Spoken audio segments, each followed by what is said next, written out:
Quand on aborde la gastronomie, tout est pluralité. Dans une recette, plusieurs ingrédients. Pour les achats, plusieurs commerçants. Dans l'assiette, plusieurs aliments. Alors oui, j'ai voulu définir ce podcast Passion sans modération comme une rencontre entre plusieurs personnalités de la sphère food. Une vraie tablée souriante grâce à laquelle vous passerez, je l'espère, un très bon moment. Le dénominateur commun, ce sont des convictions et une passion dévorante de mes invités pour le métier qu'ils incarnent sans modération. J'anime, ils s'expriment, elles racontent, vous écoutez et nous partageons une table, ensemble. Au menu de l'émission, une conversation 3 étoiles, des interviews aux petits oignons, des confidences épicées. Oui, un podcast vitaminé comme moi. Mais qui suis-je ? Qui est donc derrière le micro ? Je m'appelle Virginie Legrand, je suis chef à domicile depuis 8 ans et je foisonne de créations nouvelles et audacieuses. Et si, aujourd'hui, ensemble, on laissait caraméliser des cuillères entières d'énergie positive ? Allez, venez avec moi dans les coulisses de la foodosphère. On va se régaler ensemble. La passion, cette ressource immatérielle qui fait bouger les lignes, qui fait avancer celles et ceux qui vivent dans l'énergie du projet, de la rencontre, de l'accomplissement. Mon podcast est intitulé Passion sans modération et c'est un moment privilégié de confidence avec des personnalités engagées pour le manger vrai, pour la culture gastronomique et l'art de vivre à la française. Ce numéro 35 réunit ce matin au micro du nouveau studio module Baptiste Hugonneau, artisan épicurien et créateur du concept Empreinte viticole qui immortalise vos souvenirs au travers de bouchons et de tire-bouchons personnalisés. Bonjour Baptiste. Bonjour. Emmanuel Rubin, journaliste gastronomique au Figaro depuis plus de 30 ans et auteur de plusieurs ouvrages sur l'art de vivre à la française. Bonjour Emmanuel. Bonjour. Margot Mignard, communicante dans le domaine de l'innovation, amoureuse des mots et hôte du podcast Mais encore, autour d'histoires très gourmandes. Bonjour Margot. Bonjour. Et Romain Filatro ou Fiatro ? Filatro, fondateur de la brasserie artisanale Respect, située dans les Yvelines à Achères. Bonjour Romain. Bonjour. Je suis impatiente d'écouter toutes vos histoires. Alors on va commencer avec la femme, Margot. Donc, Mais encore, c'est un podcast qui alimente vos conversations à table. Quand et pourquoi t'es-tu lancée dans une aventure liée à un podcast dans la food ? Alors en fait, depuis que j'ai commencé ma vie professionnelle, j'ai toujours eu ce qu'on appelle un side project. Donc voilà, un projet en parallèle que je pouvais mener de A à Z, toujours dans ce côté de continuer d'apprendre de nouvelles choses, faire de nouvelles rencontres. Et donc, pourquoi le podcast ? Déjà, je suis une grande amatrice et une grande auditrice de podcasts depuis à peu près une dizaine d'années. Donc, vraiment, tout ce qui est podcast natif. J'ai commencé sous l'angle des podcasts sur l'entrepreneuriat, justement parce que je travaille dans l'innovation. Et puis, progressivement, à mesure que les offres se sont étoffées, j'ai commencé à diversifier un petit peu mes écoutes. Et puis, je suis aussi une amoureuse des mots, une amoureuse de la cuisine et une amoureuse d'histoire. Donc, j'ai voulu combiner tous ces 3 centres d'intérêt. Très bien. Alors, par exemple, j'ai sélectionné 3 épisodes. J'ai adoré. Merci. Alors, épisode 4, comment le donut a-t-il creusé son trou ? Donc ça, tu nous le raconteras si tu peux le dire. Épisode 8, pourquoi la coriandre est-elle aussi clivante ? Épisode 11, pourquoi mange-t-on de la bûche à Noël ? Alors, tu commences par ce que tu veux. J'aime bien en fait questionner l'ordre des choses. Effectivement, pour le cas du donut, alors c'est un des épisodes qui a le mieux fonctionné. Et l'idée, en fait, c'est vrai qu'on prend ces choses pour établi et on se pose pas la question en fait de pourquoi c'est comme ça alors qu'il y a bien forcément eu une histoire, une raison qui fait que effectivement pour le cas présent il y a un trou dans le donut. Et voilà, moi j'aime bien justement raconter les faits historiques et voilà pour la petite histoire. Alors je vous invite à écouter l'épisode dans son entier, mais effectivement il y a plusieurs raisons historiques et l'histoire voudrait qu'effectivement c'est un marin qui, pris dans une tempête, voulait se sustenter tout en maintenant le cap de son navire et donc aurait embroché ces fameux beignets qui, à l'époque, n'avaient pas de trou à son gouvernail. Et voilà, il y a d'autres raisons qui sont un peu plus terre à terre, mais c'est une des raisons qu'on aime raconter. Ok, très bien. Et du coup, la coriandre. Alors, coriandre, ouais. Moi, c'est vrai que pour mes clients, souvent, je suis obligée de préciser si je mets de la coriandre ou pas dans une vinaigrette ou dans une marinade, parce que sinon, ils vont me dire on n'aime pas la coriandre. Effectivement, c'est très clivant. C'est on adore ou on déteste. Et il y a des acteurs justement dans la food, notamment à l'époque Frischti, qui est donc la plateforme de plats cuisinés fait maison, qui à l'époque, il y a quelques années, avait même fait, alors c'était un petit coup marketing, qui avait mis un filtre anti-coriandre pour le commander et pour qu'on puisse commander son plat. Et il y avait beaucoup communiqué là-dessus, ça avait fait un petit buzz notamment sur Instagram. Et c'est vrai que pareil, on va pas chercher pourquoi la coriandre est aussi clivante chez les uns, chez les autres, alors qu'en fait il y a une raison purement scientifique. Il y a des scientifiques qui ont justement voyant ce côté très clivant, on fait des recherches, des études, et en fait, on se rend compte qu'il y a une molécule qui est commune à la coriandre et au savon, et qu'en fait, après, ça vient d'un gène qu'on surexprime ou qu'on surexprime pas, qui fait qu'on ressent un goût plutôt de savon ou pas. Tout simplement. Incroyable. Ouais. Donc c'est héréditaire, ça ? Est-ce que les parents n'aiment pas et les enfants n'aiment pas ou pas du tout ? Un petit peu, parce qu'effectivement, c'est un gène qui se trouve sur un chromosome, précisément le chromosome 11, et donc ça peut avoir un côté héréditaire, et c'est plus d'un point de vue effectivement ethnoculturel, où effectivement, il y a en Asie, on ne va pas ressentir la coriandre de la même façon qu'en Amérique ou en Afrique du Nord. Alors, le petit test, qui aime la coriandre ici ? J'adore. Moi j'aime bien aussi. Ok, on valide. Ici, on valide la coriandre. Très bien. Alors, Emmanuel, quel est ton rôle exact au Figaro depuis plus de 30 ans ? Tu ne fais pas ton âge. Non, je suis rentré jeune. Au Figaro, moi, je suis... il y a un service gastronomie, ce qui est l'un des rares titres français quotidiens et mensuels réunis à avoir vraiment un service dédié à la gastronomie. Il y a 3 personnes qui travaillent que sur ce domaine, exception faite en plus du vin. Si on compte le vin, je crois qu'il y a 6 personnes dédiées au Figaro, ce qui est énorme, et ça n'existe pas en France. Moi, dans ce cadre-là, je suis le critique gastronomique. C'est-à-dire que le journalisme gastronomique s'exprime aujourd'hui de plusieurs manières. Tu peux faire des enquêtes, des reportages, raconter des histoires, faire des interviews. Puis il y a un genre journalistique, parmi les autres, qui est celui de la critique. C'est-à-dire, et généralement, la critique de restaurants. Et moi, je suis chargé de la critique des restaurants. Je dis ça parce que souvent, on présente aujourd'hui les journalistes gastronomiques comme des critiques gastronomiques. Tu vois souvent ça dans les bandes son. Oui, il y a toujours un très petit peu un amalgame. C'est pas vrai, quoi. Aucun, la plupart ne sont pas critiques gastronomiques. Ils se prétendent pas d'ailleurs critiques gastronomiques, mais du coup, ça crée un malentendu auprès du public.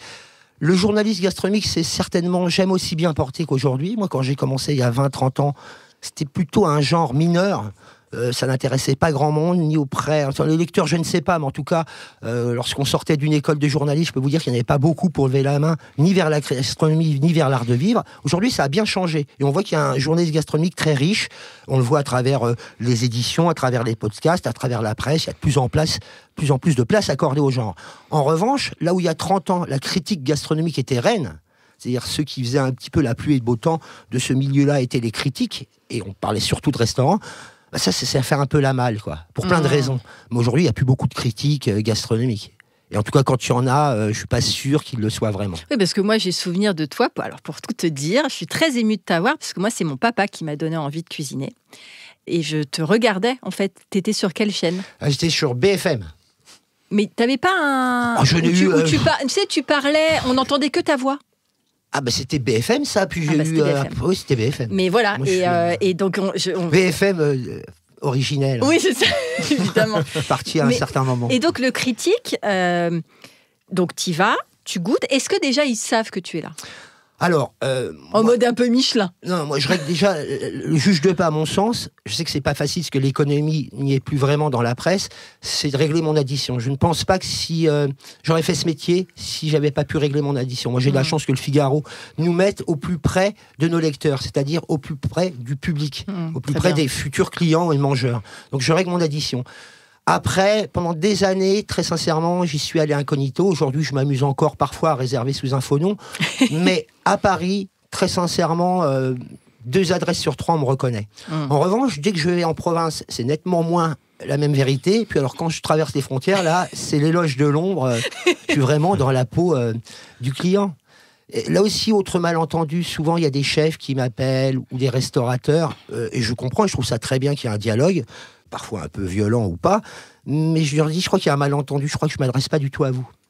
En fait, vos histoires de chefs, elles sont passionnantes, mais on les raconte dans des interviews, dans des portraits. À l'instant de la chronique, j'en ai strictement rien à faire. Il faut que vous compreniez qu'en fait, moi, je m'adresse en tant que journaliste à des lecteurs. Et ces lecteurs sont éventuellement vos futurs clients.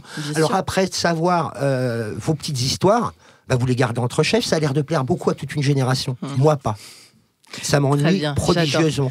À l'instant de la critique. Après, si je dois faire une interview, je suis ravi de rencontrer un chef. En tant que personnalité, bien sûr. Mais finalement, regardez bien le public. À part de temps en temps, quand il y a des stars ou des gens qui ont percé la bulle, est-ce qu'ils rentrent dans un restaurant pour demander au chef son pédigré et son CV. Non. Ils s'en contrefoutent. Alors, peut-être pas quand on arrive au CIM ou vers des chefs très créatifs, où là, peut-être qu'on a envie un petit peu de savoir qui y a derrière, mais la plupart des restaurants vous racontent une histoire de bistrot, de brasserie, d'œufs maillots ou de confit de canard.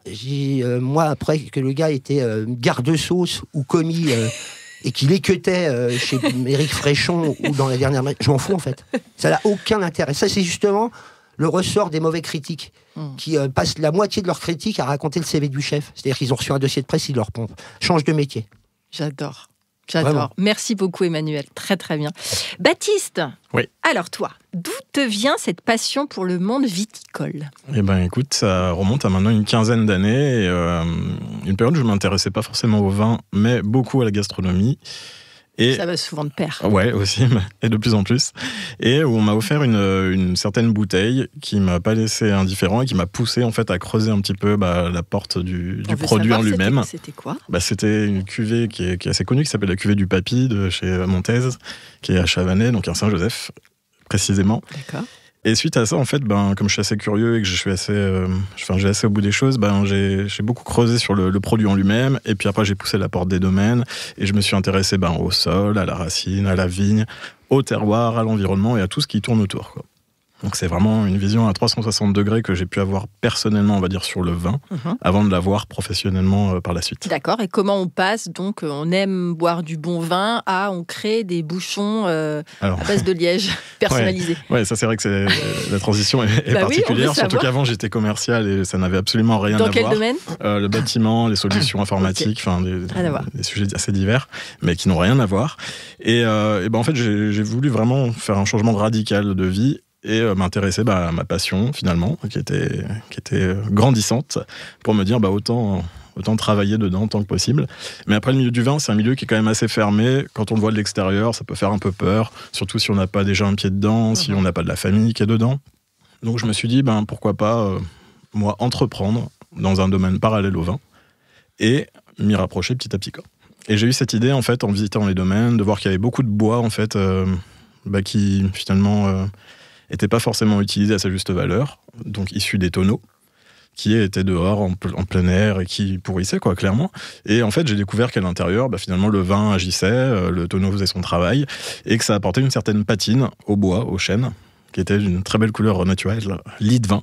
Et j'ai eu l'idée, en fait, de créer des sortes d'écrins en chêne, que j'allais creuser, assembler avec un vieux modèle de tire-bouchon assez atypique et peu connu, et personnaliser au logo de mes clients.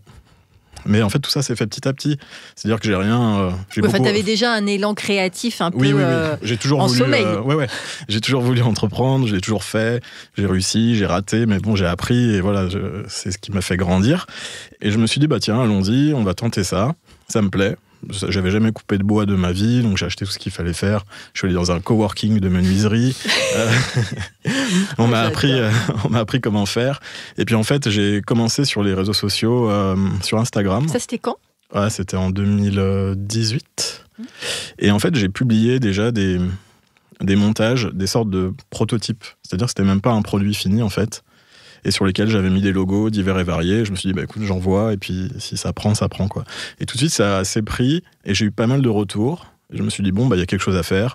J'ai eu des commandes, des grosses commandes, on m'a fait confiance alors que je venais de nulle part, quoi. Et je me suis dit, maintenant, il faut y aller, et j'ai acheté tout ce qu'il fallait pour me lancer. Et donc là, vas-y, je te laisse donc terminer. Ça c'est l'objet, on va dire, iconique de la société Empreinte Viticole. C'est le tire-bouchon Bilam Malbec avec son écran en chêne. Et après, de fil en aiguille, suite aux différentes demandes des clients, desquels je me nourris beaucoup, on m'a demandé si j'étais capable de faire des petits bouchons en bois avec du liège. Donc là, j'ai rien inventé pour le coup, mais j'ai dit pourquoi pas. Donc je l'ai fait une fois. Et puis après, 2 fois, des centaines de fois et des milliers de fois. Et aujourd'hui, c'est vraiment ce qui tire vraiment la société vers le haut. Et ça marche énormément pour les sociétés, pour les cadeaux d'entreprise, mais vraiment, vraiment et de plus en plus pour l'événementiel, donc les festivités et surtout les mariages, ce qui correspond aujourd'hui un petit peu à la dragée moderne, puisque dessus, je vais graver les logos, les prénoms de mes... C'est personnalisé où, en fait ? Dans mon atelier, en fait. D'accord. Petit à petit, je me suis muni de différentes machines et j'ai acheté des graveurs laser. Pour pouvoir apposer tout ça. Donc j'ai appris un peu à faire le graphisme, un site e-commerce et tout. parce que j'aime bien tout maîtriser, ce qui n'est pas toujours un avantage, hein. C'est bien de déléguer aussi. Oh là, mais au c'est moins, un mot que je ne connais pas. Mais au moins, voilà, on sait faire, et puis après, faut savoir lâcher un petit peu, quoi. Top, écoute, super. Et du coup, ces objets personnalisés, donc tu les fabriques dans ton atelier avec tout le matériau que tu as récupéré? Ouais, c'est ça, tout à fait. Ça, c'est pour la partie recyclage de tonneaux. Ouais. Donc, je vais un petit peu dans les vignobles, et puis j'en connais quelques-uns. Dans les vignobles, tu es obligé de goûter le vin? Oui, mais... Ah bah oui, ça c'est dur. Terrible. C'est une obligation, quoi. Si on veut progresser dans sa passion Bien aussi. sûr, évidemment. Et puis, j'ai eu l'occasion aussi, parce que je m'intéressais tellement au vin, que je me suis dit, tiens, en même temps que de faire ça, parce que comme si ça suffisait pas, je vais travailler dans un domaine viticole. Et j'ai eu la chance et l'opportunité de le faire sans avoir vraiment de bagage dans ce domaine. Donc dans un super domaine de Gigondas, et qui m'a permis en plus de cultiver mon amour et ma passion pour le vin et d'avoir une certaine synergie avec mes produits, quoi. C'est génial. Bravo. Non, franchement, c'est top. Alors, on était au vin. Maintenant, on va passer à la bière. Alors, j'ai appris un mot, enfin, je le connaissais depuis un certain temps, mais on parle de zytologie. Oui, alors moi, je ne suis pas zytologue. Tu n'es pas zytologue, mais voilà, je précise, la zytologie, c'est donc l'étude et la connaissance de la bière. C'est ça, en effet, mais après, moi, je ne suis pas du tout zytologue, je suis brasseur, je fabrique la bière, les zytologues goûtent la bière pour en prendre toutes les saveurs et puis la décrire du mieux possible. Comme les œnologues. Exactement, c'est exactement la même chose. Il y a même des diplômes maintenant, donc c'est tout à fait possible. Donc moi je suis brasseur, donc je fabrique la bière à Achères depuis fin 2021. Donc avec la brasserie Respect, brasserie éco-responsable dans laquelle on essaye... Respect avec un K. Respect avec un K, exactement. Parce que c'est allemand ? Pas du tout. Non. C'est à la mode. Non, pas du tout. C'est en fait. Alors, le respect fait partie d'une des valeurs de la société, en fait. Voilà, ça englobe énormément d'actions éco-responsables qu'on a mis en place sur toute la ligne de production, la livraison, sur les fournisseurs, etc. Là, d'où tire le nom de la bière et de la marque. Et en fait, le cas en fait permet en fait d'avoir un anglicisme, un respect. Donc, on peut l'utiliser. Sur l'international, quand Respect sera internationalement connu. Mais bien sûr, et dans quelques années. Et voilà, bon, peut-être quelques mois. Ayons de l'ambition. Et il s'auto-conjugue, donc je peux l'utiliser en fait dans une phrase, voilà, la blonde qui respecte, etc., de manière pour jouer sur des phrases marketing. Très bien. En utilisant uniquement le logo ou le nom de ma marque en fait. Top. Génial. Voilà. Donc, voilà, depuis 2021, on brasse bière. Depuis 2023, limonade. Plus d'autres produits, puisque moi, j'aime beaucoup m'amuser à faire et créer des... Tiens, créer, c'est un mot qui est quand même assez commun. Bah oui, tout à fait. Hein. Créer avec un K. Bien, Emmanuel, bravo. Très bien. Que j'utilise un peu plus ça. Non, j'ai fait du vinaigre fin de l'année, vinaigre de bière, fin d'année, fin d'année dernière, et ça a tellement bien marché que je vais en refaire pour l'année prochaine. J'ai fait en partenariat avec Bille en tête, un chocolatier, donc chocolat houblon. Voilà. Et puis dans le processus de brassage, en fait, il y a des résidus qu'on appelle la drèche. Je le donne notamment une toute petite partie, je le donne à un boulanger qui fait du pain à la drèche, en fait. Donc ça fait partie des différents. Un boulanger d'Achères ? Non, là, plutôt, c'est à Houille, à côté, pas très loin, mais pourquoi pas. Dans les Yvelines, tout voilà, ça, c'est dans les Yvelines. Tout à fait, exactement. Super intéressant. Alors, comment on brasse ? Comment on brasse ? Alors, en fait, il y a beaucoup d'étapes. Hein. D'abord, on va concasser le malt d'orge. Donc ça, c'est pour libérer la cosse et puis mettre en avant l'amidon qui est dans le malt d'orge. On le fait pendant 1 heure, on fait l'empâtage, hein, sur lequel en fait les enzymes qui sont présentes vont pouvoir casser l'amidon en sucre fermentescible. Ensuite, on fait bouillir. On met le houblon qui va permettre de donner à la fois l'aromatique et l'amertume. Et puis ensuite, au bout d'1 heure, on refroidit et on met en dans les fermenteurs. Hein. Nous, on brasse du 1000 litres. Et ensuite, on ajoute la levure qui va permettre en fait de réaliser la fermentation. Donc, ça va générer l'alcool et le CO2. Et puis après, on embouteille ou on enfûte selon les besoins, puisque voilà, ça peut être des fûts pour des bars, ça peut être des bouteilles, 75, 33. Pas les fûts pour des foyers aussi, s'ils ont soif. Et des fûts pour la location, puisque les particuliers aussi sont friands des bières, quoi. Bien sûr. Emmanuel, tu avais une question ? Oui, les maltes et les houblons, ils viennent d'où ? Alors, ils viennent de France. Ils sont touraillés en Belgique, mais tout vient de France. Voilà. Alors, moi, la question que j'ai toujours par rapport à ces brasseries qui émergent, comment on arrive à créer son identité propre? Parce que finalement, on reçoit des houblons de Belgique, de France, très bien. C'est pas forcément un terroir hyper local, c'est ce qui fait aussi la force des microbrasseries. À partir de quel moment on arrive à donner sa patte? Un vigneron, on sait bien que sur un même terroir, vous pouvez être en Saumur-Champigny, selon le vigneron, le vin ne sera pas le même. Comment on arrive comme ça à avoir son identité au-delà de l'étiquette et d'un cas avec et du marketing. Oui, c'est surtout au niveau marketing. En fait, par rapport au vin, que j'adore aussi, c'est pas un problème, mais c'est vrai que la richesse de la création de bière aujourd'hui, et encore plus maintenant avec, on va appeler les sours, les pastries et autres types de bières, on peut vraiment s'amuser à créer vraiment des nouveaux types de bières qui permettent de faire de belles créations avec des goûts et des saveurs totalement innovantes, qu'on aime ou qu'on n'aime pas. Galia avait sorti la Vière, donc un mélange de bière et de vin, avec différents cépages. Donc c'est vraiment quelque chose où on peut vraiment s'amuser. Et donc on peut tous faire de la bière, mais après c'est vrai qu'il y a aussi l'identité visuelle sur la canette ou sur l'étiquette qui va permettre aussi de créer l'identité de la marque et de la bière elle-même en fait. Ce que les vignerons ont fait depuis quelques années d'ailleurs. Il y avait au niveau des étiquettes, c'est hallucinant. Oui, tout à fait. Parfois un peu trop loin, quoi. Oui. Des fois, c'est un peu le jeu de mots lourd. Calembourlet, quoi. Ouais, il y en a aussi dans la bière. Donc, mais bon, on avait plus l'habitude sur les étiquettes de bière, qu'elles soient fleuries, colorées. C'est ça, c'est vrai. C'est vrai qu'avec la génération de la nouvelle vigne, des vins nature, ils ont cassé beaucoup de codes, au risque parfois un peu du ridicule, mais dans l'ensemble, ça a fait du bien. Mais les domaines s'y mettent un peu même tradis. Même tradis désormais. C'est vrai qu'il y a des choses qui sont assez anciennes, quoi. Et c'est bien un peu de casser les traditions. Non, mais c'est toujours l'instant où tu... c'est du bon ton filon. Au début, c'est une bonne idée. Moi, j'ai connu cette génération de vignes. Depuis tout à l'heure, tu nous fais des slogans, j'adore. Et après, tu te dis, maintenant, c'est un peu n'importe quel toto. T'as vu, c'est drôle. Bah non, c'est pas drôle, en fait. Et t'en arrives presque à regretter, en fait. Non, puis ça décrédibilise un petit peu. Une belle étiquette à l'ancienne. Parce que j'en peux plus, quoi. Non, mais ça joue sur l'image qu'on peut avoir du vin avant même de la Poète Hanouna, tu dis, c'est bon. Oui, non, d'accord. Emmanuel, je te redonne la parole. Là, mais ah non, mais moi j'adore. Non, mais moi j'adore. Alors, du coup, tu as écrit beaucoup de livres. Combien de livres? Une quinzaine. Après, j'ai collaboré à beaucoup de livres. Donc 15 seuls, plus collaboré. 15 vraiment seuls. D'accord. Et puis, beaucoup de collaborations, parce que, notamment dans tout ce qui est univers des guides et des encyclopédies, c'est souvent des collectifs. Ce qui est bien d'ailleurs. Ce que je trouve très bien. Prenez le travail de François-Régis Gaudry sur ses ouvrages, on va déguster. Je pense qu'une partie du succès de François-Régis, d'ailleurs il signe François-Régis et ses meilleurs amis, mais c'est qu'il a eu la force d'un collectif et il a compris que plutôt que de s'enfermer à travailler parfois tout seul, le talent des autres vient éclabousser. Et donc il a réuni un aéropage dans chacune des encyclopédies d'une centaine d'illustrateurs ou journalistes qui fait que chacun donne le meilleur de lui-même et à l'arrivée, forcément l'ouvrage, il va un peu exploser, l'espèce de moine bénédictin qui va essayer de faire la même chose et quand on connaît l'empressement des éditeurs, tu fais une encyclopédie en un an tout seul, à moins d'être un gros cador, elle sera forcément moins bonne que si tu réunis, ce qui était le principe d'ailleurs des encyclopédies à l'origine.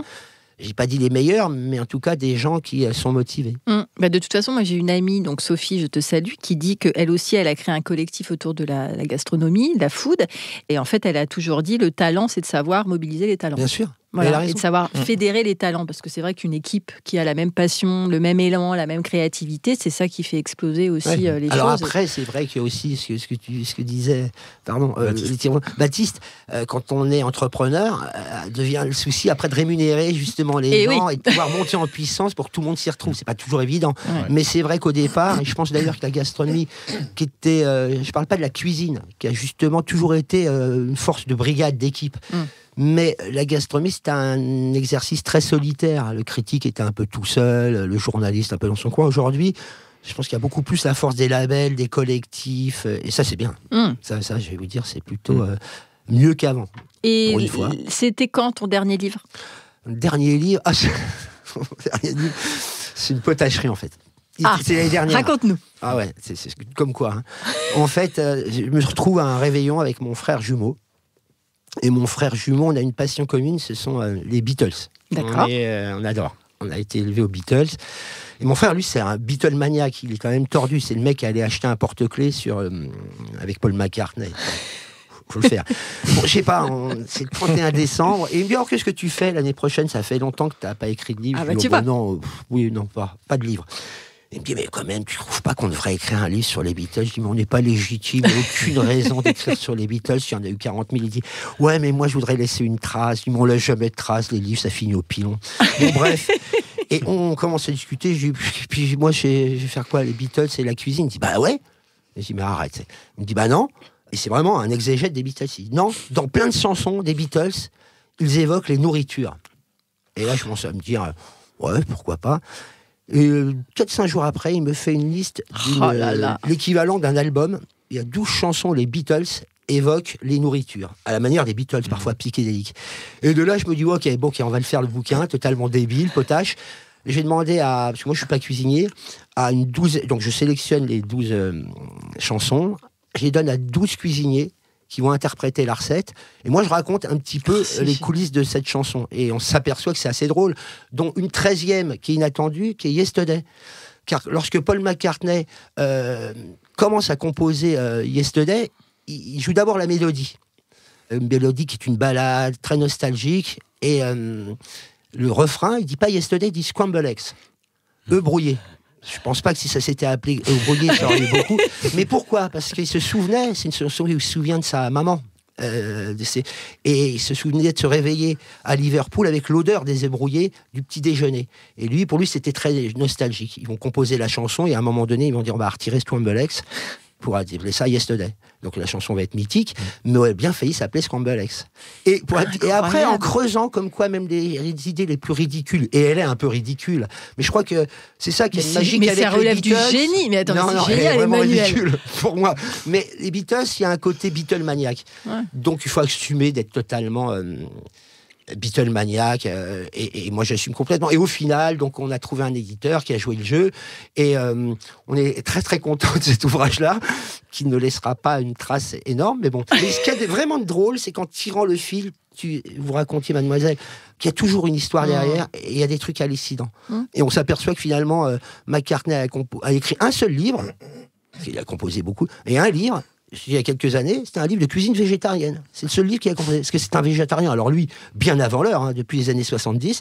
Et un jour, il dit, je vais écrire un livre, dans les années 80. Donc, on se marrait comme ça. Mais alors, du coup, cette recette de brouillé, t'as fait ça comment? Alors ça, avec qui? J'ai demandé... alors voilà, sur les 12 trucs, j'ai demandé à mon père. Parce que moi, je suis fils de restaurateur, et mon père est cuisinier, et bon, il a l'âge qu'il a, il me dit, c'est marrant, j'ai jamais rien demandé à mon père. Je lui dis, tu veux pas m'écrire la recette des œufs brouillés? Parce qu'il n'y a peut-être pas l'occasion longtemps de travailler ensemble, au moins une fois. Donc il m'a fait une recette de brouillé. Donc, et en plus, lui, il est très anglophile. Parce que moi, ça s'arrête mon anglophilie à partir des Beatles. Après, c'est plus problématique. Oh, super. Et donc un projet de futur livre? Une envie folle, Emmanuel. J'en ai un, mais qui n'a rien à voir avec la gastronomie.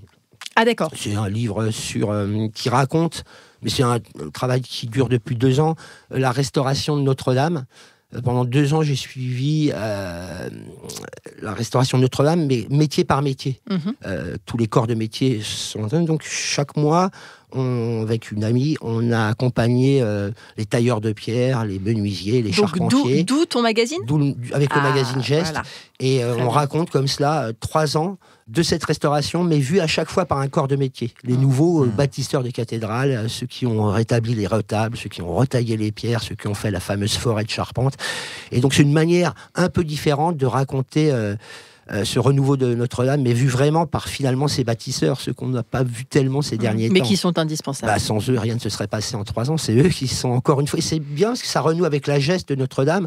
Finalement, on voulait qu'ils soient un tout petit peu moins anonymes, on ne se souvient pas de ceux qui ont bâti Notre-Dame. Et aujourd'hui, les nouveaux bâtisseurs des cathédrales, c'est eux. Donc si tout va bien, ça sortira en décembre, en même temps que la réouverture. Enfin, si tout va bien, vous savez, je suis...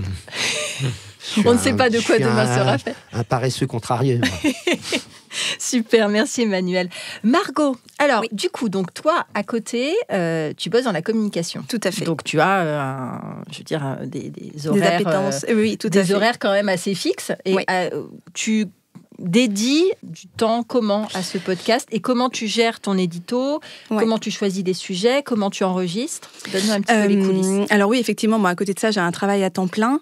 Il faut savoir que j'ai beaucoup de temps de transport puisque je vis à Reims et travaille à Paris. Donc en fait, pour occuper mes allers-retours en train, c'est là, à ce moment-là, où je commence à écrire et à trouver mes sujets. Effectivement, je suis du coup, au niveau de l'édito, je suis partie de ma contrainte professionnelle qui est justement, j'ai pas énormément de temps à consacrer toutes les semaines. Donc je suis partie sur des formats courts, des petites capsules de 5 minutes maximum. C'est aussi parce que j'avais envie d'écouter ça à ce moment-là. Et puis en termes de sujets, pareil, là, c'est au gré de mes lectures. Sur Internet aussi, qui est une source inépuisable d'inspiration. Et puis après, comme je suis aussi, comme tu l'as dit, communicante, j'essaye de trouver des sujets qui font écho à l'actualité. On parlait tout à l'heure de l'épisode de la bûche de Noël, et voilà, je l'ai sorti pendant les fêtes de fin d'année. Là, Pâques va arriver, donc il y aura un épisode sur le chocolat aussi. Donc voilà, j'essaye de temps en temps de faire écho un petit peu à l'actualité pour maximiser les écoutes. Et puis après, je fais tout. Là, on parlait tout à l'heure de déléguer un petit peu. C'est vrai que moi, pour le coup, je fais le projet de A à Z. Je trouve le sujet, je l'écris, je l'enregistre, je le monte et je le publie. Oui, c'est ça qui fait la fierté. Oui, tout à fait. C'est quand même hyper intéressant.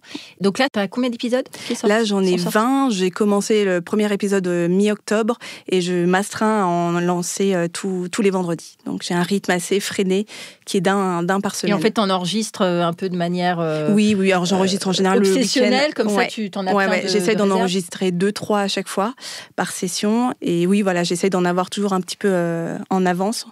Et là, le dernier, c'est quoi ? Alors le dernier, celui qui va paraître vendredi. Ouais, ce vendredi. On est mardi. Ouais, ça fera écho à l'histoire puisque ce sera le dernier repas d'Hitler. Waouh. Voilà. Intéressant. Ouais. Et donc je reviendrai sur son régime. Alors là, il n'y en a pas. Mais je reviens sur son régime alimentaire aussi qui hyper intéressant. Il était végétarien. Comment ? Oui. Il était végétarien. Tout à fait. Et donc, pourquoi cette personnalité ? Non, mais c'est hyper intéressant. Ouais, pourquoi Hitler ? Moi, j'ai fait des études de germanistique, donc j'ai beaucoup bien sûr. Alors, sur Hitler. Moi, c'est vrai que j'ai fait Sciences Po, donc j'avais beaucoup d'histoire dans mon parcours. Et donc, vraiment, je suis passionnée d'histoire de manière globale et beaucoup de Seconde Guerre mondiale. Moi, j'ai fait mon mémoire de fin d'études sur la Seconde Guerre mondiale. Donc, c'est des choses qui me passionnent. Et voilà, ça me passionnait à la fois d'allier un personnage quand même historique, qui a été à l'origine d'atrocités, et quand même le côté aussi cuisine, de savoir... je pense que la cuisine dit quand même beaucoup de notre société. En fait, tu peux le décliner. On parlait des Beatles tout à l'heure, de faire effectivement un parallèle assez étonnant entre des éléments culturels / historiques et la gastronomie. Voilà, tout à fait. Et c'est ce que je dis aussi dans ce podcast, et dans cet épisode, c'est qu'à la fois ça peut paraître un peu superficiel et inconvenant de se pencher sur cet aspect qui paraît très secondaire, et en même temps, c'est vrai que se nourrir, c'est quand même accepter de faire entrer des éléments étrangers dans son corps, se dire que ça va nous faire du bien et pas du mal. Et puis aussi, pourquoi je me suis intéressée à la cuisine, c'est que je pense que c'est très transverse. C'est à la fois politique, quand on parle de grève de la faim, de souveraineté alimentaire, c'est culturel, c'est sociétal, quand on voit les maladies mentales autour de l'anorexie, de la boulimie, ça touche des domaines aussi variés que l'environnement, que la distribution, que l'innovation. Moi, je travaille dans l'innovation. Il y a tout ce volet food tech. Quel est le lien avec il y a tout ce volet, effectivement, la restauration, avec les défis des transitions. Il faudra, dans tous les cas, que la restauration, l'hôtellerie et la cuisine, en manière générale, s'adaptent. Donc, tous les enjeux de la modernité en termes d'alimentation. Oui. D'accord. Et de l'épuisement des ressources. Bien sûr, évidemment. Bien, alors l'épuisement des ressources. On a qu'à manger des tonneaux et des bouchons. Exactement. Lançons un mouvement. Alors justement, Baptiste, très bien. Alors, toi, quel est le lien du coup avec tous les viticulteurs ? Est-ce que tu as réussi à rentrer dans ce milieu-là ? Tu disais que voilà, tu as travaillé avec eux. Ouais. Mais aujourd'hui, est-ce qu'il y a des vraies passerelles qui se créent entre ce que tu fais toi et ce qu'ils font eux ? Est-ce qu'ils peuvent t'aider en termes de distribution, en termes de commercialisation, de prospection ? Ouais, complètement. Comment ça se passe ? En fait, c'est assez transverse et on a beaucoup de passerelles entre nous.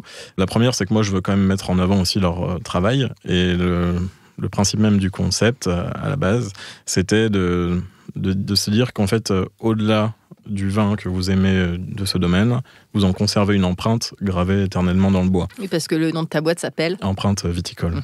Et du coup, mon but, c'était de récupérer les tonneaux d'un domaine viticole pour ensuite les graver à son effigie et que lui puisse ensuite les distribuer à ses clients passionnés, quoi. C'était vraiment ça. Donc il y a ce lien très étroit. Et puis après, donc il y a un lien forcément d'amitié, de passion. On échange énormément. De dégustation. De dégustation, bien entendu. Et puis eux, ils vont volontiers aussi me donner des tonneaux en me disant tiens, prends-le, je n'en fais plus rien. Et à toi de le transformer pour le mettre en avant. Et derrière tout ça, il y a beaucoup de choses parce qu'on n'y pense pas toujours, mais c'est vrai que c'est un bois qui est hyper noble, c'est du chêne qui a aucun défaut, qui a poussé pendant parfois des centaines d'années. Le métier de tonnelier, c'est un métier artisanal qui est magnifique aussi. Et se dire que des tonneaux, une fois qu'ils ont servi peut-être pendant 1, 2, 5, 10, 20, et qu'après finalement ils périssent, c'est un petit peu dommage aussi. Et du coup, c'est un peu vertueux et ça permet de mettre en avant différentes professions d'artisans et des produits très nobles qu'on a chez nous. J'ai une question. Ouais. Ça me rappelle un peu la coutellerie. Je voulais savoir, dans vos tire-bouchons, il n'y a que le bois qui change ou le tire-bouchon lui-même change? Parce que, par exemple, un couteau de Nautron, c'est pas une Vendetta Corse, qui n'est pas un couteau de Thiers. Est-ce qu'on peut imaginer, je sais pas, que les couteaux du Beaujolais, les tire-bouchons est une forme spéciale? Non, alors en fait, le tire-bouchon lui-même, la pièce métallique, c'est la même. Pour tout dire, moi je ne la fais pas parce que je suis pas habilité à le faire. Il y a des gens qui le font très bien. Du coup, j'ai des fournisseurs. Mais par contre, c'est vrai que chaque pièce en bois est unique parce qu'en fait, la douelle de tonneau, c'est la planche. Vulgairement, on appelle ça une douelle. Elle a une forme qui n'est pas droite. Et du coup, ce qui fait que quand on va la découper, chaque pièce va avoir un petit peu son charme, son empreinte aussi, parce que le vin ne laisse pas toujours la même empreinte dans le bois en fonction du temps qu'on va le laisser pour son élevage. Et donc, ça en fait vraiment des pièces uniques. Et puis, le fil du bois est différent aussi. Et puis, par contre, moi, ce que je fais, je suis pas non plus ébéniste, c'est assez brut ce que je fais, mais c'est vraiment pour mettre en avant le bois.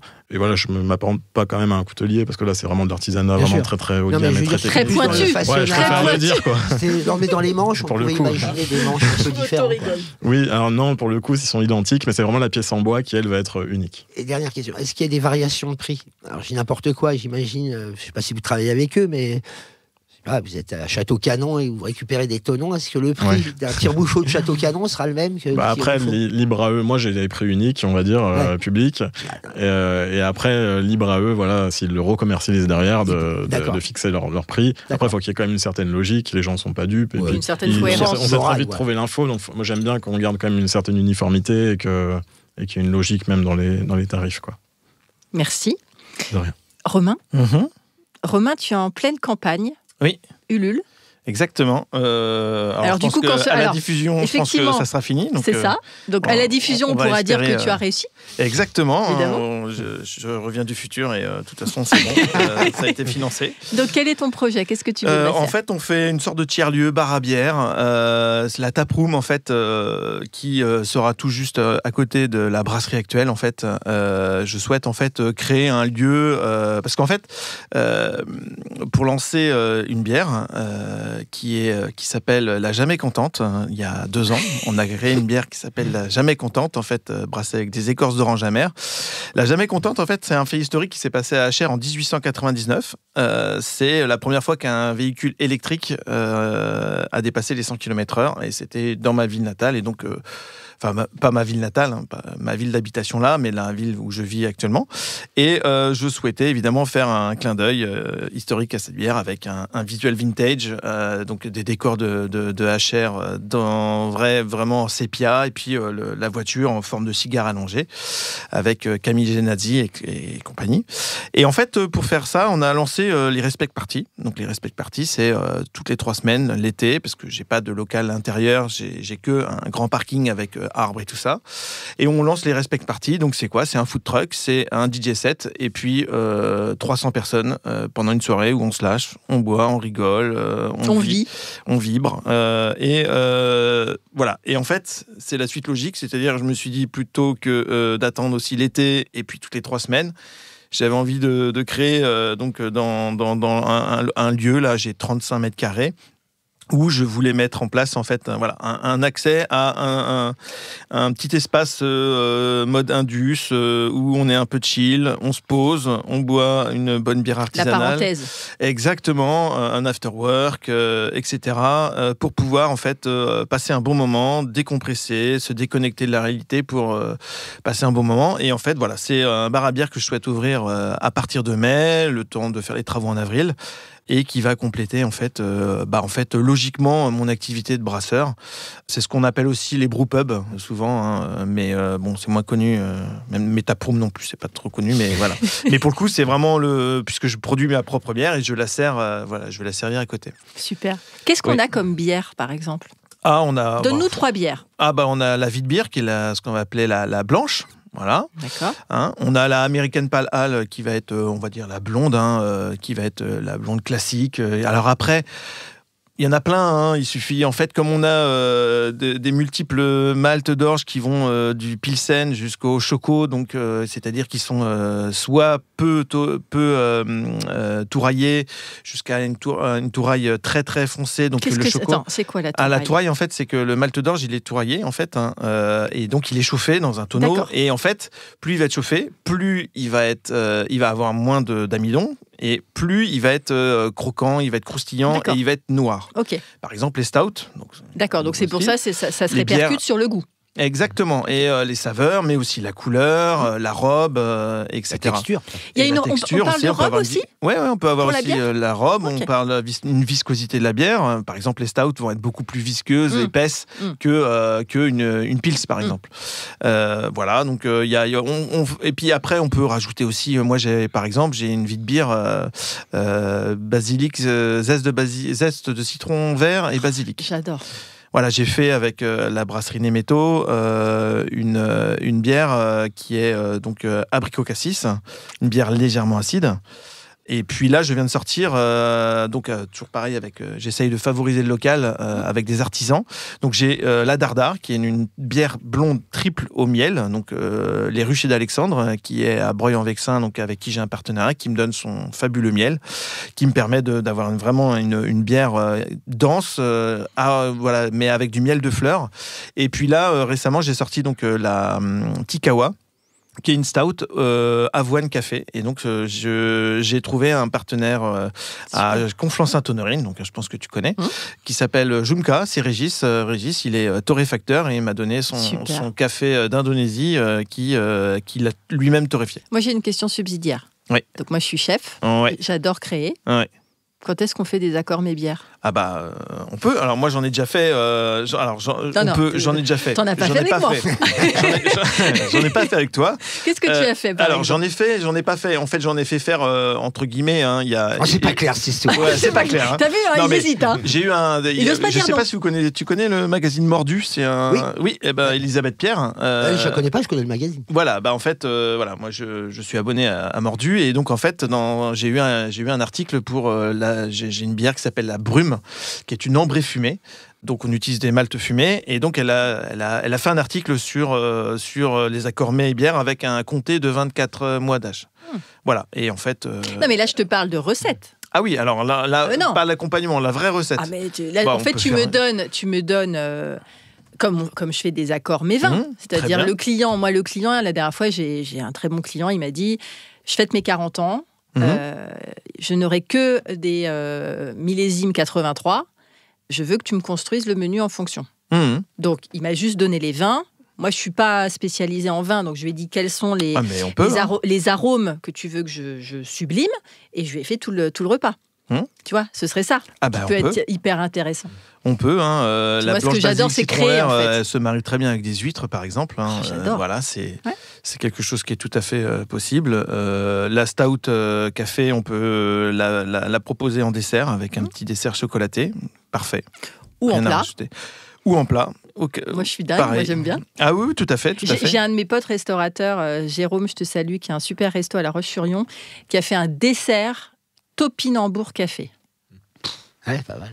Voilà. Bah moi, à Jouy-le-Moutier, j'ai le bistrot du théâtre qui prend ma brume. Et en fait, lui, il l'utilise à la fois pour la proposer au repas, mais aussi dans ses plats, en sauce, en fait. Il en fait une petite émulsion, et en fait, ça va faire sa base pour avoir un plat en sauce, par exemple, gibier, etc. une carbonade flamande. Exactement, voilà. Parfait. On peut revisiter la carbonade flamande. Mais je prends rendez-vous quand tu veux. Vous pourriez aller plus loin. Vous pourriez faire une collection de bières de chefs, ou vous demandez à des chefs génial. Construire la recette de votre bière. Moi, par exemple, qui ne suis pas chef, une recette signature, je vous demanderais de faire une bière coriandre. Comme ça, je les servirai à tous ceux qui sont des petits non, mais c'est une excellente idée.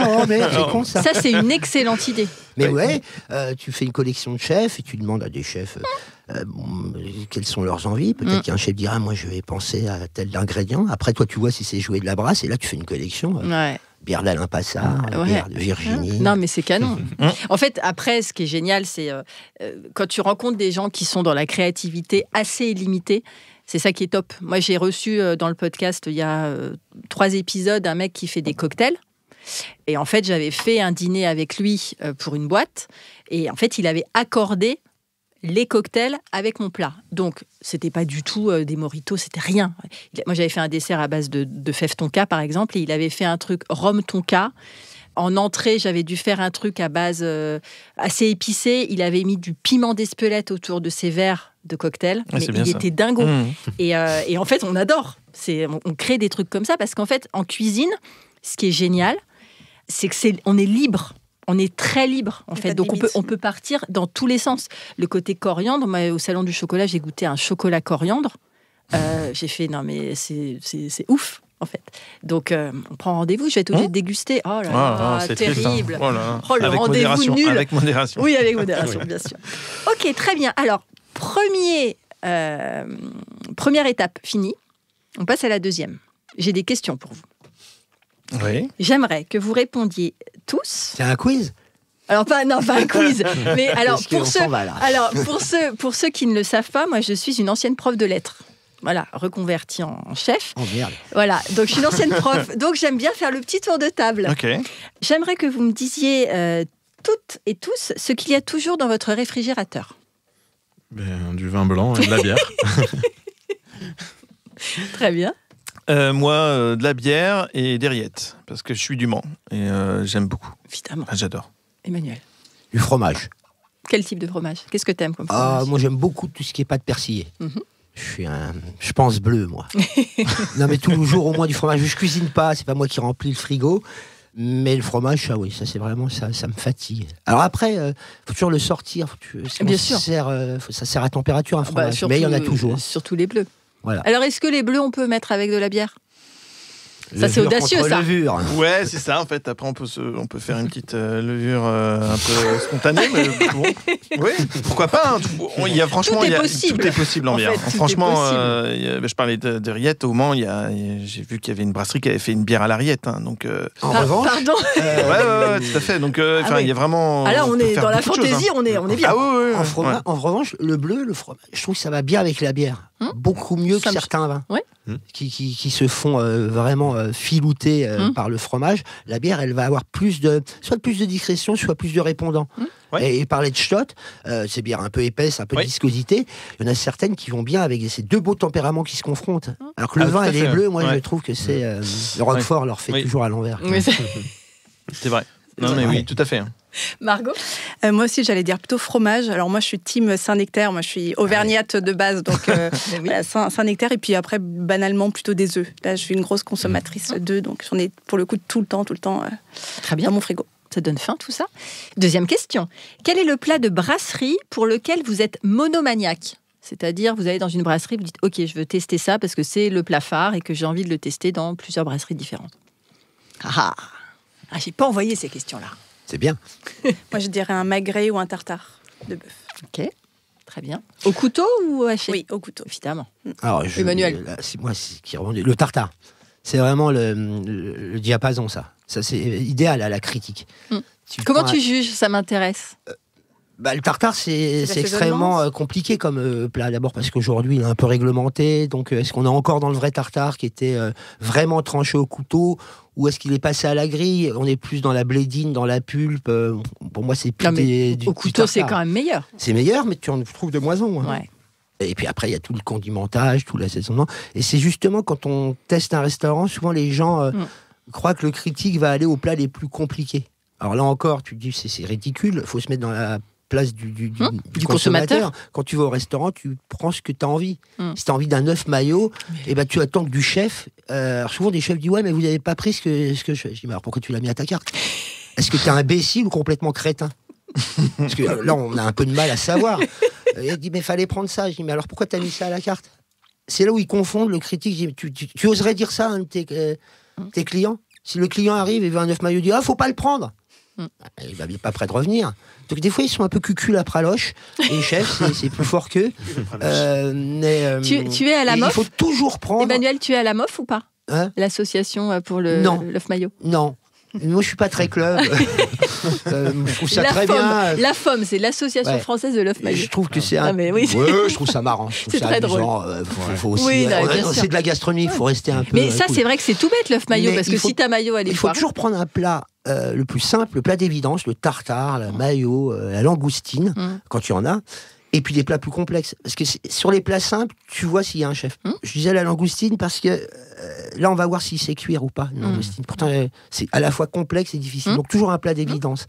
Et la question du monde de la brasserie, c'est le juge de paix. Tu prends un tartare, tu peux être sûr que peu de chances que s'il le rate, le reste soit bon, quoi. Donc, ça peut aller très vite, une critique. Tu peux prendre un plat et te dire, allez, salut. Allez, au revoir. Alors moi, ça sera un saumon laqué. Et puis je rajouterai en dessert, parce que dès que je peux, je le prends, c'est une crème brûlée. Voilà, ça c'est incroyable. Bien sûr. Moi, je dirais une pièce de viande, quelle qu'elle soit, mais surtout pour son jus, en fait. J'aime bien les jus bien concentrés et qui relèvent le plat, et c'est là-dedans que je chercherai la perfection, le petit twist, quoi. Intéressant. Le plat régional auquel vous ne pouvez pas résister? Les œufs-meurettes. C'est un plat bourguignon. Ma maman est bourguignonne. Et c'est des œufs pochés dans une sauce au vin, accompagnés généralement de champignons, en tout cas toujours d'oignons grelots, et puis un petit lardon, et puis généralement on peut rajouter un petit toast. Les œufs-meurettes, c'est extrêmement compliqué à faire en fait. Ça paraît évident, mais vous parliez du jus.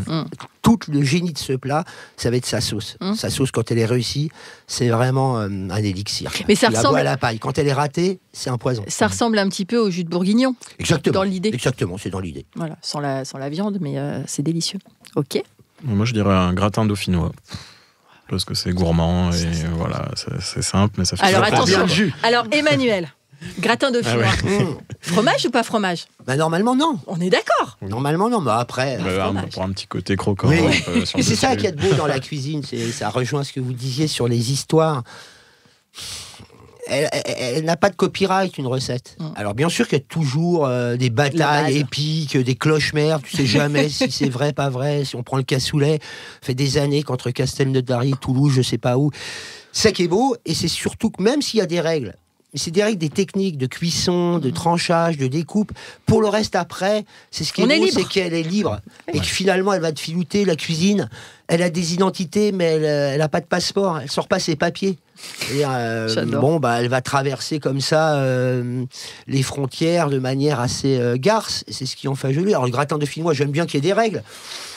Mais bon, à un moment donné... après, il y a des choses. C'est juste savoir à quel moment... tu te revendiques de ce plat-là. Par exemple, moi je trouve qu'on est libre de tout, mais c'est pas la peine de détourner les mots. Les mots ont un sens, donc ne me dis pas que tu fais une carbonara si tu mets de la crème dedans. On est d'accord. Ça, c'est pas respectueux. Ouais. Alors après, tu as le droit de mettre de la crème, mais en plus, vous aimez bien inventer des noms. Invente un nom. Je déteste les carpaccio qui n'en sont pas, je déteste les millefeuilles qui n'en sont pas. Les ceviches qui n'en sont pas. Non, mais bien sûr. Je dis, mais inventez votre propre terme. Et souvent, des restaurants reprochent, dire, j'ai le droit de revisiter. Oui, mais tu n'as pas le droit de pas bien nous guider. Parce que moi, je m'attendais, on parlait de, je sais pas quoi, d'un millefeuille, j'ai dit, mais j'attendais un millefeuille.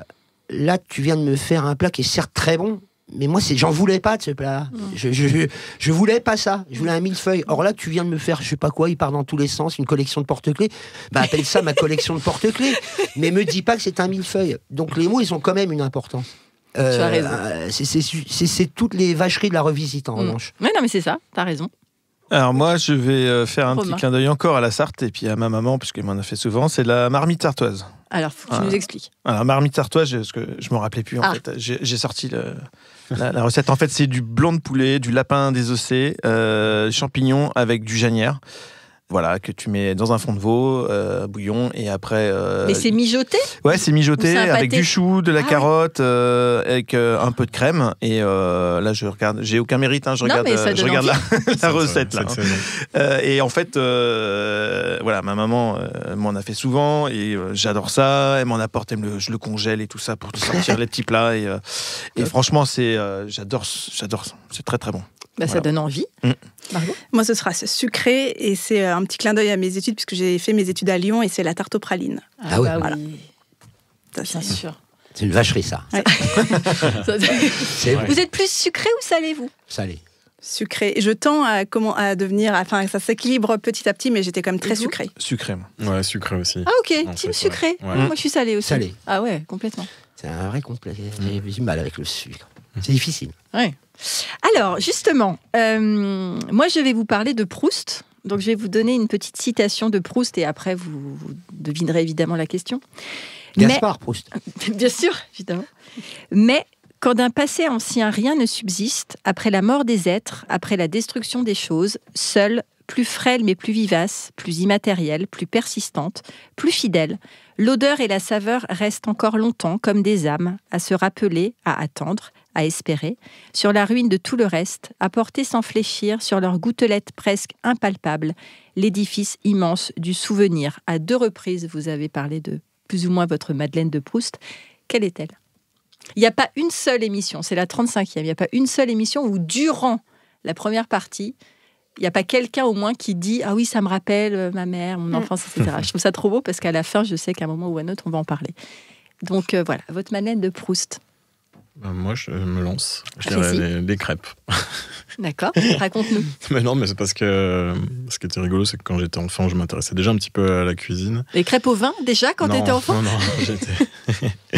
quand même pas. J'invitais les copains, en plus, j'aurais été mal vu. Et non, mais on se retrouvait chez moi et je faisais des crêpes.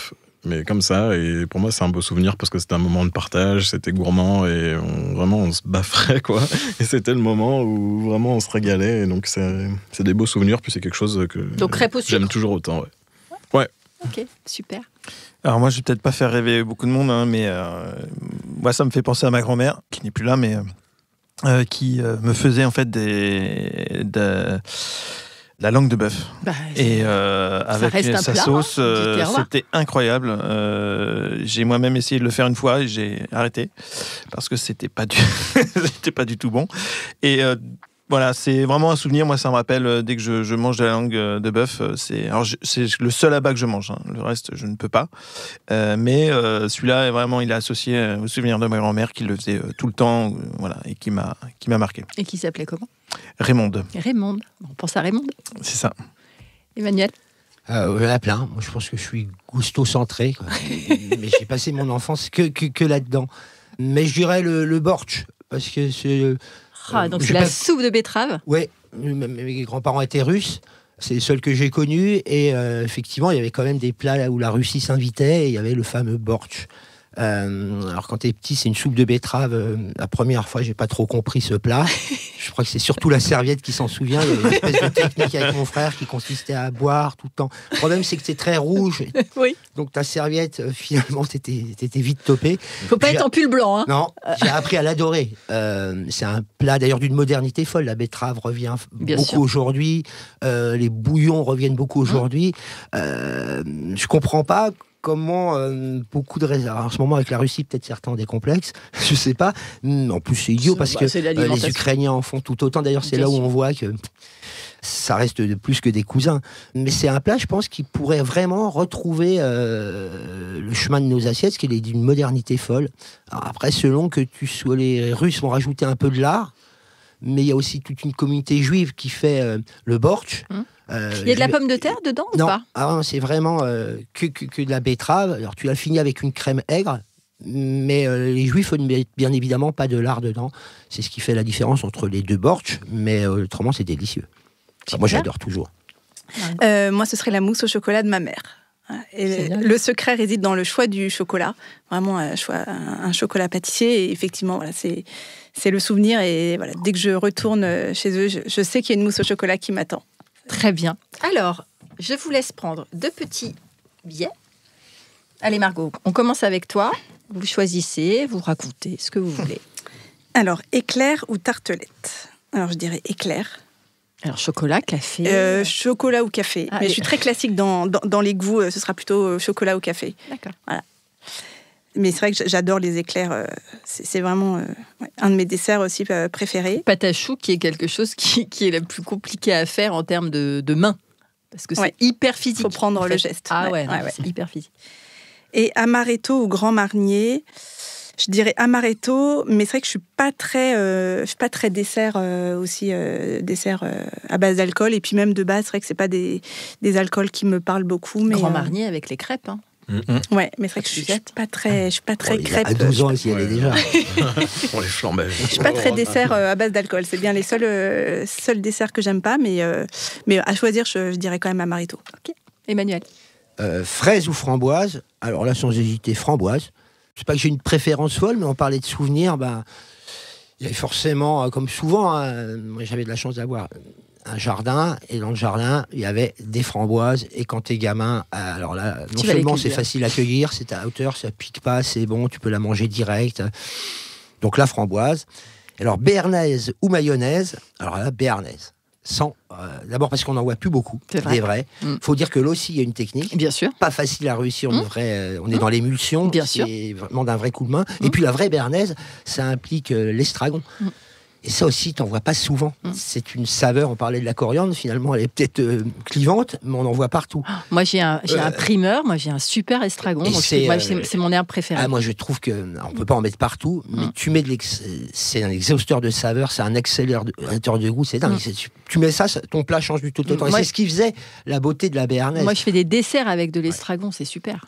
Ça change. L'anis, moi j'adore l'anis. Oui, en plus, il y a un côté anis, donc béarnaise sans problème. Super. Et surtout avec la côte de bœuf qui accompagne. Évidemment. Ou sur les patates. Les patates. Ça marche aussi. Ou à la fin tout seul. C'est le combo. Mais c'est comme mais c'est vrai. La mayonnaise, c'est un truc de piqué quand même.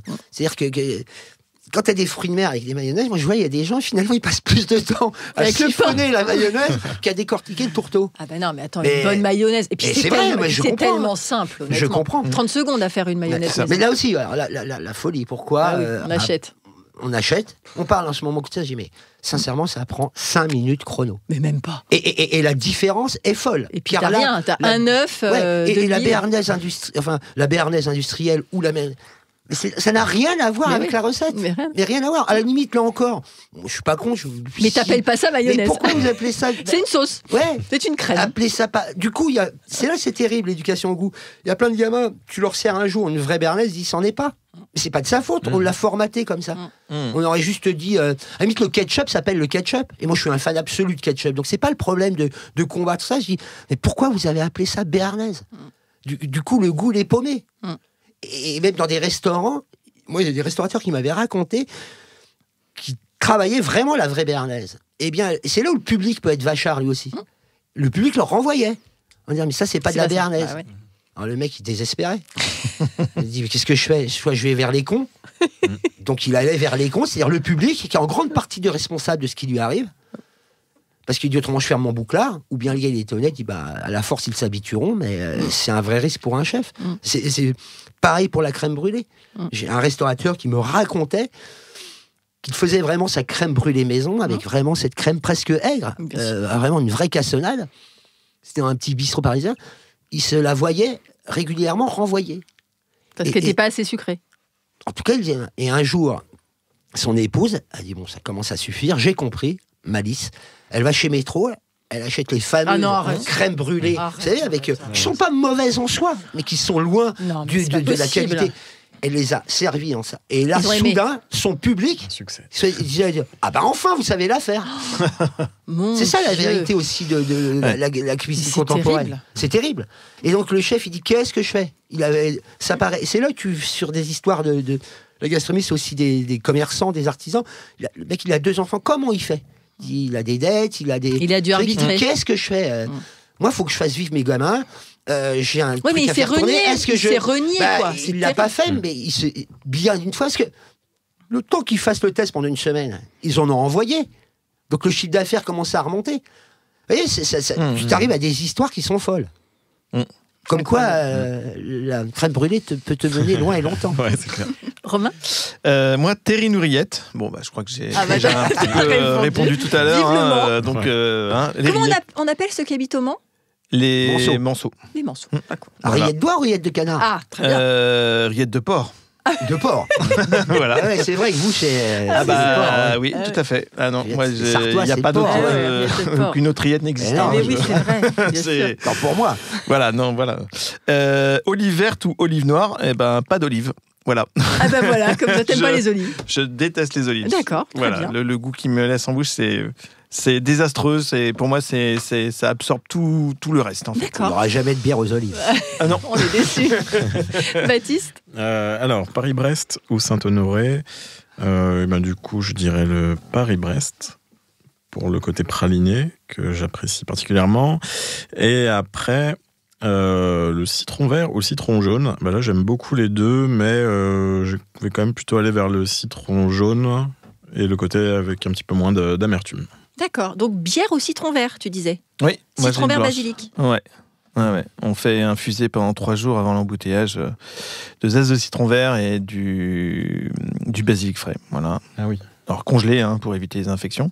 Et en fait, donc ça se diffuse pendant 3 jours, 4 jours avant l'embouteillage et ça apporte vraiment un petit côté frais. Donc c'est une bière qui marche énormément l'été. Il est déshydraté. C'est déshydraté ou... Non, c'est vraiment du zeste, vraiment du zeste frais congelé en fait. Okay, voilà. Top. Très bien. Ouais. Alors 2 dernières questions. Pour moi, cuisiner, c'est... Alors je vais pas répondre, c'est à vous de répondre. Pour moi, cuisiner, c'est aller voir les autres cuisiner. Non, je cuisine pas du tout. D'accord. Non. Donc pour moi, cuisiner, c'est aller voir les autres. J'adore d'ailleurs, je passe mon temps à regarder les gens cuisiner. Et ce qui me fout des complexes énormes, parce qu'ils cuisinent tous bien. Mais j'adore ça. Je suis pas patient, la cuisine, c'est une école de la patience. Non, mais c'est beau ce que moi, je suis pas du tout patient, faut que tout aille très vite. Donc c'est vraiment pas bien pour la cuisine. Donc pour toi, cuisiner, c'est être patient. Oui, ça devrait apprendre, en tout cas apprendre la patience. J'ai du boulot. Margot? Ouais, pareil pour moi. Moi, si je cuisine, faut que ce soit des recettes assez simples, assez rapides. Je vais pas me lancer dans des recettes qui demandent des cuissons de plusieurs heures et ça. Je laisse ça à mon conjoint qui, pour le coup, lui cuisine beaucoup et très bien. Donc je le regarde aussi, je le regarde faire. Très bien. On débouchonne une bouteille. Oui. Alors moi, je cuisine plus pour les autres. En fait, quand je suis tout seul chez moi, je cuisine pour mes enfants, mais quand je fais des plats élaborés, j'aime en fait le faire pour les autres, pour partager. Et puis, ça me fait plaisir de partager un plat que j'ai cuisiné, que j'ai mis du temps, de l'amour. Voilà, donc c'est plus pour le partage. C'est le vrai sens, de toute façon. Donc on cuisine pour donner à l'autre. Tout à fait. Souvent. Ça se rejoint un petit peu. Moi, ce serait pour faire plaisir, en effet, ouais. Partager des beaux moments de convivialité autour de la gastronomie, du vin, et puis aussi pour découvrir des nouvelles choses. Me lancer dans des recettes jamais réalisées et aller sur des terrains nouveaux, quoi. Top. Et la der, quelle est votre définition de la passion? Parce qu'à chaque fois, j'invite des gens qui sont toujours passionnés. Alors, je les invite sans les connaître, parce que je ne vous connaissais pas, mais je regrette jamais de vous avoir à ma table. Je dirais que moi, c'est ce qui vaut le coup d'être vécu, en fait. C'est pourquoi il faut foncer, pas réfléchir, pour pas regretter. Et... Voilà, c'est ça. Ce qui vaut le coup d'être vécu, c'est le moteur, ce qui fait avancer, je trouve. Super. Ouais, je te rejoins un petit peu. C'est ça, en fait. C'est-à-dire que tu fais les choses parce que tu aimes, tu te lèves le matin, tu sais pourquoi tu te lèves, t'es fatigué, tu te lèves quand même, tu le fais. Et tu réfléchis pas... Enfin, tu sais que tu es là où il faut être et tu as envie de donner aux autres, tu as envie de faire du bon travail, tu as envie d'être fier de toi. Et je pense que la passion du travail, en fait, c'est quelque chose qui... comme moi qui me donne des ailes, qui me permet de voir vraiment loin et d'avancer, d'aller très vite, de donner le maximum sans forcément réfléchir à me dire attends, je suis fatigué, ouais, mais j'ai beaucoup travaillé avant, ouais, mais non, voilà, je donne, je travaille énormément parce qu'en fait, c'est presque naturel en fait. Ok. Passion. Délicieux danger. Moi, je crois beaucoup à l'amour des choses, l'amour du travail bien fait. La passion, elle sous-entend quand même aussi à un moment donné un côté de danger, où tu n'écoutes plus les autres, où tu fonces un peu tête baissée. C'est un peu comme en amour. Hein. Finalement, la passion, t'en reviens beaucoup et tu te souviens que c'était plus une maladie ou un mauvais moment. Donc ça laisse peut-être des beaux souvenirs, mais c'est pas bien passé. L'amour, c'est quand c'est à sa juste place. La passion, c'est, comme disait l'autre, c'est un peu l'amour mis à portée des limaces, quoi. Bah de toute façon, donc je m'en méfie. De toute façon, c'est des formations professionnelles, mais pathos, ça veut dire souffrance. Hein. Voilà. Donc je dis délicieux danger parce que c'est très bien dit. Elle t'excite aussi, mais je crois plus à l'amour des choses. Je pense que tout ce que vous venez de dire est juste. Tu mets le mot amour, il est plus mesuré. J'aime mieux l'amour. D'ailleurs, l'artisan va parler de l'amour du travail bien fait. L'amour du produit. Et certainement pas de la passion. Ça, c'est le cuisinier.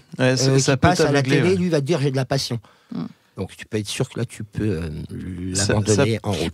Dans l'idée de passion, tu as l'excès.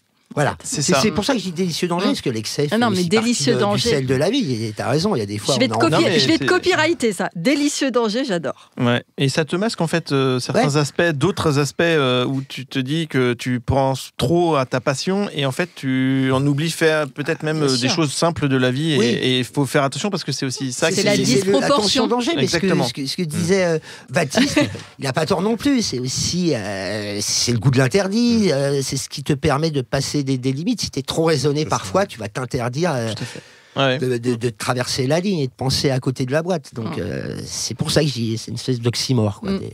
Oh là, oxymore. En plus, on travaille les figures de style. Merci Emmanuel. Moi, j'étais vraiment... J'ai eu du boulot derrière. Et Margot, moi je dirais que c'est quelque chose qui nous anime au quotidien et pour laquelle on consacre des heures, mais sans avoir vraiment l'impression de travailler non plus. C'est vrai. Bien, je n'ai pas envie de conclure, mais il le faut. Quel épisode riche en confidences et en interactions passionnantes. Nous avons parlé curiosité, créativité, artisanat, fait maison, amour du travail et valeurs humaines à transmettre aux autres. Merci pour cet échange souriant et pétillant. Merci Baptiste. Merci à toi beaucoup. Merci Margot. Merci Virginie. Merci Romain. Merci. Merci Emmanuel. Merci. Et à bientôt pour de nouveaux délices radiophoniques. Ça y est, notre rencontre prend fin. Merci à tous mes invités d'avoir accepté mon invitation et d'avoir joué le jeu de la sincérité et de l'authenticité. Merci à vous d'avoir suivi nos échanges. J'espère que ce podcast, Passion sans modération, a nourri votre curiosité et qu'il vous a donné faim. J'ai aimé, en effet, mettre en lumière toutes les personnalités qui contribuent à faire de l'alimentation et de la gastronomie une pierre angulaire de notre beau pays et de notre art de vivre. Alors, on se donne rendez-vous au prochain épisode ? Pour prolonger l'expérience gourmande, retrouvez moi et mon univers sur mon site communique-passion.fr. Créons-nous prochainement un rendez-vous dans votre cuisine pour un menu qui nous ressemble à l'occasion d'un événement qui vous rassemble. Vive le fait maison et vive la passion!